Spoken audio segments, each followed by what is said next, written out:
Within these past couple weeks, you guys have probably seen that I have been praising Ash Ketchum lately. Well, not today. Today, we are going over the top 5 Pokemon Ash should have kept, or at least sent over to Professor Oak. These Pokemon probably could have been very powerful assets to Ash's collection, and on top of that, he may have broken a promise or two. Let's face it though, he's released and given away a lot of really good Pokemon, and it's gotten a lot of his fans pretty freaking angry. However, I will say some of the releases have been circumstantial and have been kind of necessary. For example, with Lapras and Butterfree. Lapras wanted to go back to its family, and Butterfree fell in love with Pink Butterfree, and it wanted to have babies. Ash technically released these Pokemon, but his Pokemon wanted to go, and he respected their decisions, so I'm not going to be counting Butterfree nor Lapras today. With all that being said though, let's give some light to those Pokemon that he should have definitely kept as I go over the Pokemon Ash should have kept.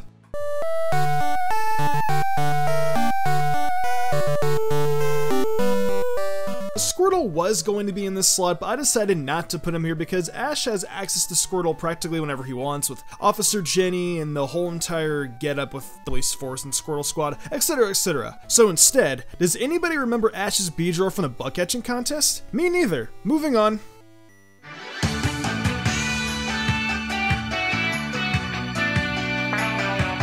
Starting off with the real list, we have the infamous Pokemon that beat up Ash for his hat and stole a jelly donut from Brock, Mankey, and then in the later part of the episode, Primeape.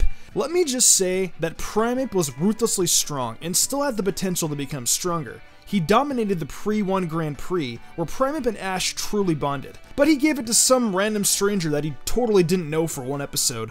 I get it that he trained Primeape for Ash, but Ash never went back to get it, when he could have easily done that. By the time he would have made it to the Indigo League, Primeape would have been way stronger, and probably could have came in clutch for a lot of different battles, and would have actually obeyed Ash, unlike Charizard, making it one of Ash's most powerful Pokemon. That scenario would have been great, because Ash did that for Gliscor, and looked how much stronger Gliscor got. But no, he wasted a perfectly good, fully evolved Pokemon that could have been great. I also must mention that in the Japanese opening theme song, Spurt, of the Pokemon Advanced Generation series, Primeape was actually seen in the opening shot. The anime literally led us on. And trust me, as the list progresses, you guys will soon see how terrible the introduction to that song is.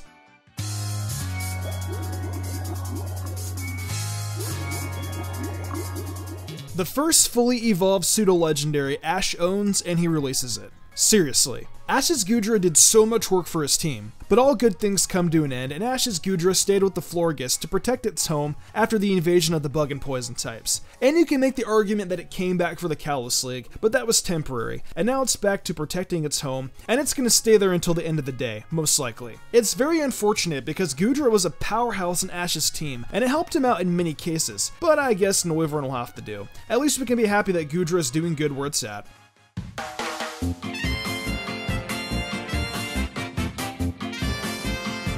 I couldn't have made this list without our next entry, or someone would have struck me down. So our next entry is, of course, Ash's Greninja. Ash first got this Froakie in the beginning of X and Y. It was very stubborn and was waiting on the trainer that could bring out its full potential, and that trainer was Ash. Ash, Greninja, Froakie, and Frogadier have been through a lot together, and Ash's Greninja has become a staple for the X and Y anime, but that thing was OP.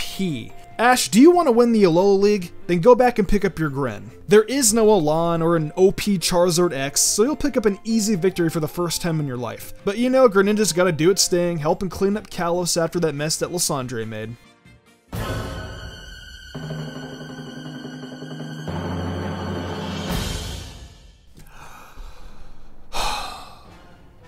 Okay, seriously, Ass Ketchup, what in the hell is wrong with you? You promised you would come back, and you never did. Pidgeot has been sitting here for so long waiting for you to come back. You come back from every region to Pallet Town for at least a little bit of time before we go to the next region, and you've never attempted to even look for it at least once. He's even brought it up in the anime before. If you remember, then find it, you piece of crap. You promised you would come back for it, and you didn't. And if that's not a big middle finger for fans, watch the Japanese opening theme song of Spurt like the one we did in Primeape, and look, Pidgeot is seen on multiple occasions. They hinted Ash may go back for it, but nope. I apologize if I sounded a little salty or angry over this. I'm usually calm in my top 5s, but this just ticked me off. Literally drop everything in Alola, fly back to Kanto, and pick up your bird.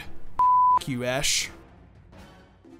Well, those were the Pokemon I feel Ash should have kept. These Pokemon all could have been great assets for his collection. He just needs to visit Pidgeot at least once though, please? If you guys enjoyed this video though, be sure to leave a like and share this video with a friend, and be sure to leave a comment of what you guys feel Ash shouldn't have released, or just kept in general. With that being said though, I'm Mystic Umbreon, and I will see you in the future for some more Pokemon content.